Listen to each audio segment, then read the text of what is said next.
Well, hi.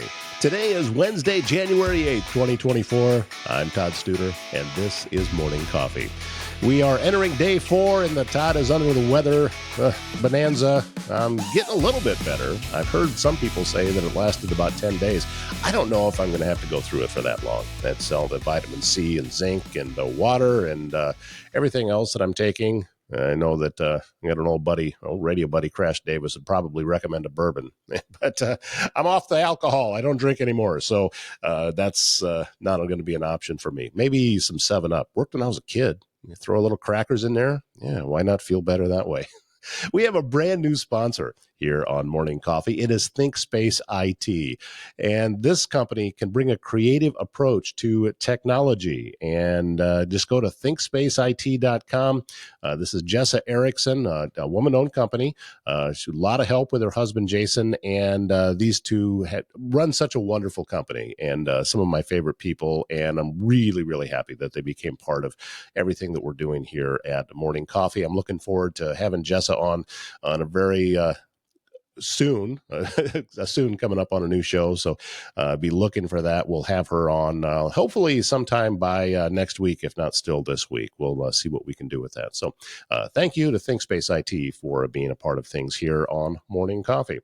Service Master Restore by Schmader. That is who you need to call when disaster strikes. But they do a lot of things there besides just flood and water or a fire restoration. They can do carpet cleaning, upholstery cleaning, odor removal. We'd heard from Cindy recently letting us know that, if this cold weather has caused a water break and maybe you got water damage in your house, they can come in and take care of that. They do tile and grout cleaning, contents restoration. They can pack things out. If you had vandalism, they can come in and clean things up. This is a wonderful, wonderful company, and Service Master Restore by Schmader. Cindy Schmader and her team are ready to get into your corner to be able to help you out. Well, we have a special guest on today's show. With us, it's Garrett Prichard, GT Motors in Council Bluffs on Broadway. I see you still got the tree up there, Garrett. Are you planning on keeping it up for a while? Yeah, I've thought about it a few times, and you start to see everybody taking down their Christmas decorations, and that one was kind of hard to put up. So I think I'm going to try to leave it up and see what kind of feedback I get. Oh, I had an idea. If you've seen those LED lights that you can change colors, and then you can just leave it up all year long, and depending on whatever the holiday is, you just change the lights. Yep. So that's what we got on there, is the one that you can change colors. So you can already. Cool. So right now for February, I could do Valentine's Day and then St. Patrick's Day, but we'll see. I don't know. The city might have other ideas about me leaving it up, so I might not be able to. They might force my hand and make me take it down. Well, it's the old cliche. It's better to ask for forgiveness than permission. So true. How's things been going? I mean, you get after Christmas. Is January usually a slow month for you, or how does that work out in the car business? Believe it or not, each year is kind of different. I've never really been able to pinpoint it. Holidays are always, you see it kind of slow down, obviously, because everybody's spending money in other places. But this year, November and December were actually pretty good months for me anyway. I think there were pretty decent months in the car industry as well. I've got, I guess you could call them competitors, but they're friends in the business, that I kind of compare notes per se on a month-to-month basis, how they did versus how I did. And it kind of seemed like November and December were pretty decent for the car industry altogether. The beginning of the year, it slows down a little bit because everybody's trying to recoup money from the holidays and traveling and whatnot. But I don't know, my line of business, tax time's right around the corner. So right, a lot of people have that money spent before they get it, or they're thinking about spending it. You know what I mean? Well, and also I'm sure that there's a certain percentage of customers that you get are just they're in the market for a different car because it's time and they want a different car. And other ones they need one. Right. And it's kind of urgent that they need to find something. I'm guessing you probably get a combination of those two people. Yeah. I mean, it's like we talked last time. It's, you get the people that do need the cars and you get people that just want to upgrade. I'd say it's probably a 50-50 scenario, I guess. So that means that when you go shopping and you go to these auctions, you're looking for cars that can fit both of those categories then and try to have something available regardless of what somebody's needs or wants are. Correct. In the last year, I've started to do, I wouldn't say they're exotic cars, but I've started to do like a handful of what people would consider like not your average daily driver. Just something that somebody might be looking for is like a second car or like a sports car that they want or something cool. But I'd say the majority of my inventory, when I buy it, I look for, just your everyday vehicle, trucks, SUVs, just I try to think of what people need, and it's a little bit of everything. So, did you start shopping for those types of, I don't know if you'd call them a one-off or, that's not a daily driver. Was it requests that you were getting for those kind of cars, or were you just kind of anticipating? I wouldn't say request. I'm still kind of a kid at heart too. So when I go to the auction, I see something that's cool and I'm like, oh man, I kind of want to drive that for a little while until it sells. That's really just kind of where it stemmed from is, I still have a big interest in a wide array of cars that I like myself. And, the fortunate thing about this business is I'm in the position where if I see something cool that I like, I can buy it and drive it as a demo for a little while until the next person thinks they need it more than I do. So, the last time you and I sat down and talked, I don't know that we ever brought this up. Are you in the market for trade-ins too? So if someone has a car already that you would like to talk to them about that? Yeah, absolutely. We always encourage trade-ins. The big thing with trade-ins is I always tell customers, I'm not here to get rich, and I'm not here to take advantage of anybody either. So if you got a trade-in, as long as both parties can agree on a fair value for the vehicle, then absolutely, we'll take anything on trade. So, and it's not just cars either. I mean, shit, I'll take anything on trade if I find value in it. So, really, yes, sir. I got an old radio sitting behind me. Hey, if we can agree on a price, there you go. Let's talk about the process then. So let's say that I'm headed in and I'm in the market for a different car, and I come onto your lot. What do I need to be prepared? What do I need to bring with me? And then what can I expect when I get there?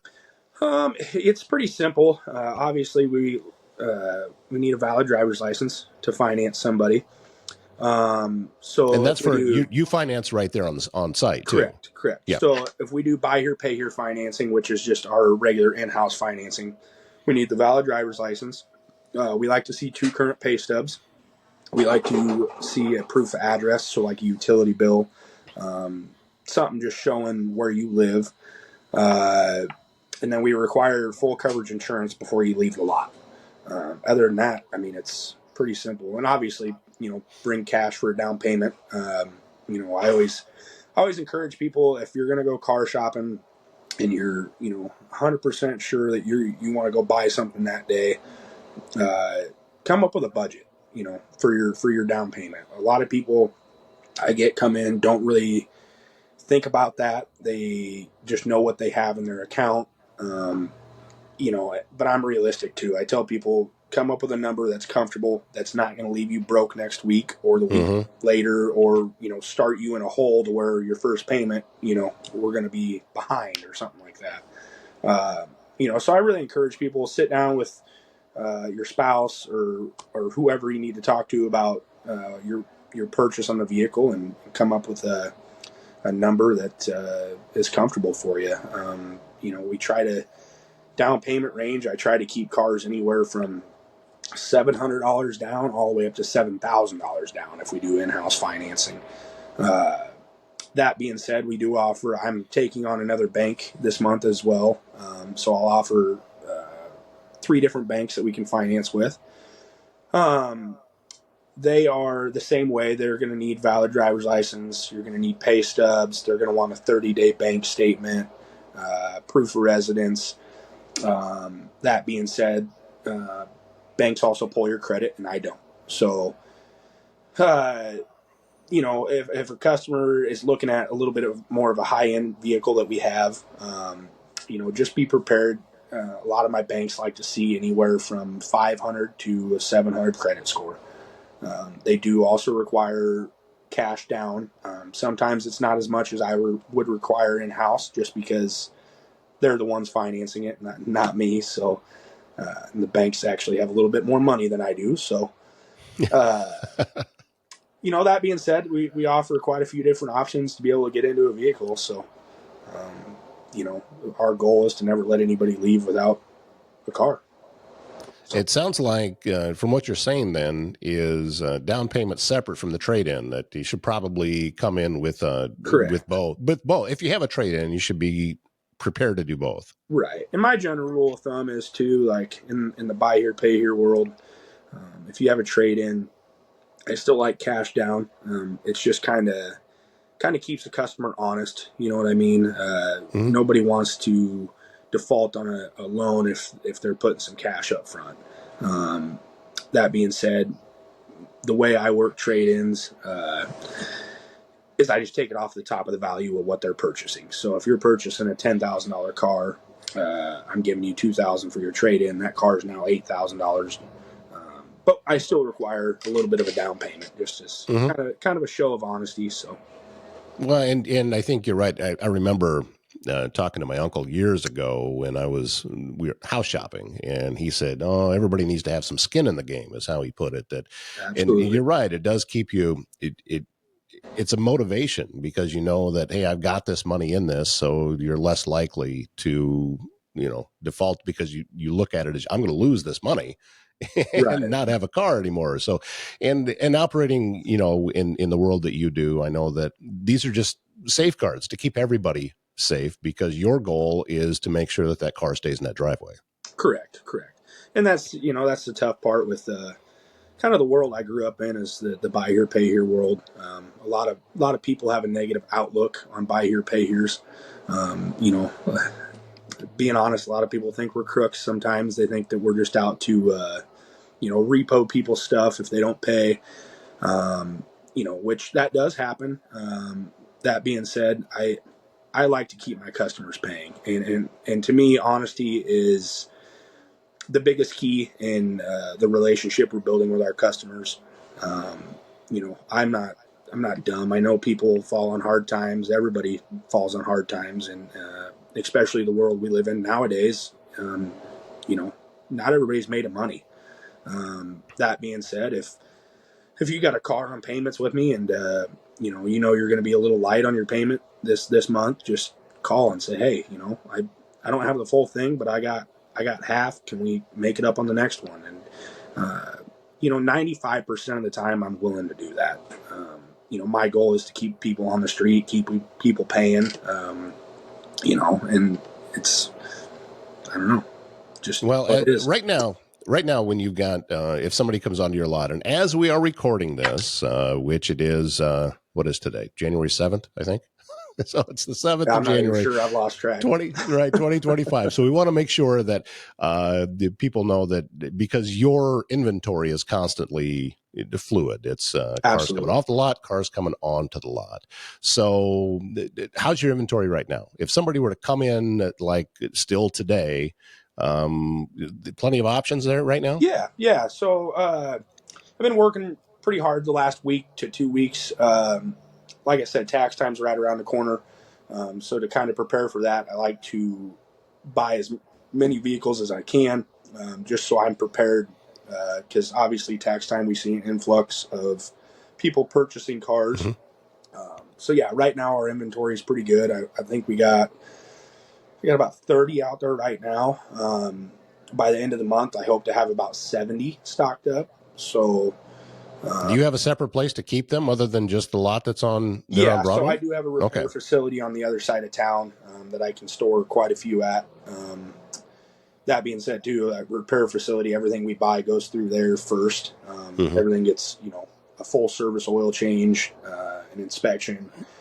We just try to make sure that the vehicle's in top shape to be put on the streets with our customers. So, yeah, but I'm sure it's just it's a process that, okay, you've got a checklist here. We're going to check all of these things and make sure all of this is working correctly, because I'm sure that just makes it easier for you. Yeah, absolutely. I mean, our goal is I never want to put something on the street that I know has problems, especially if I'm doing payments on it. I mean, because it's just realistically, it's going to create me a headache. If I put something on the street that I knew had an issue, I'm going to be the first person the customer calls complaining. And, reality of the story is I'm going to have to help them figure out how to fix it, because, if they don't have a functioning car, then to get back and forth to work, they're obviously not going to want to pay for it. So our goal is always to put the best quality vehicles we can on the street. I mean, especially with used vehicles, a lot of times people are like, don't buy used because, like in-house financing, I can't offer any sort of warranty.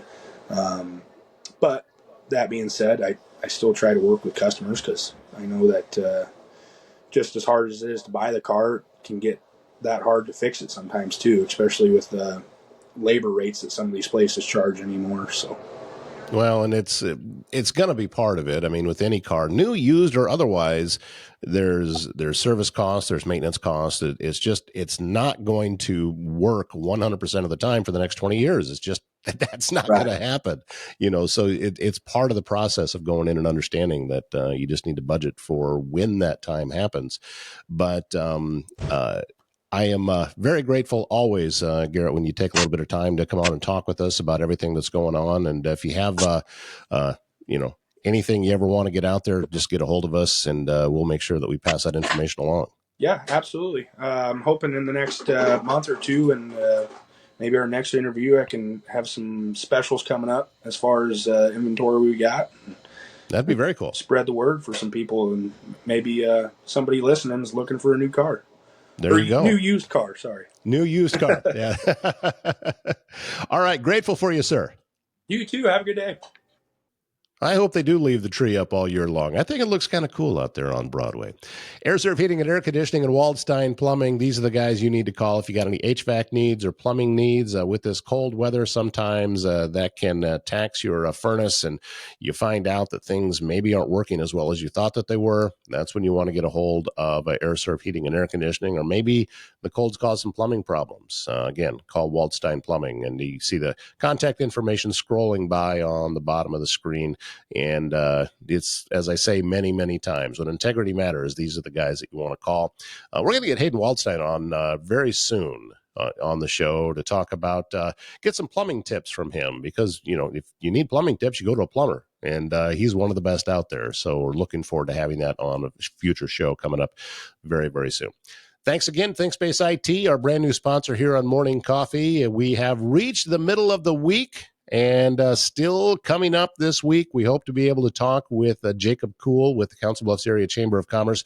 Also, I reached out yesterday and set up a time to be able to talk with the new director at the Mills County Chamber of Commerce. Her name is Jesse Loader, and I'm looking forward to learning more about her, about everything that is that she's doing there. After our phone conversation, I can tell Mills County Chamber is in just the hands that they need to be in, and I'm hoping that we can make that interview happen very soon and get her here on the program, and I'm looking forward to that. Well, that's going to wrap things up on this Wednesday. Thank you so much for joining me and being a part of things. I look forward to seeing you again tomorrow. My name's Todd Studer. Have a great Wednesday.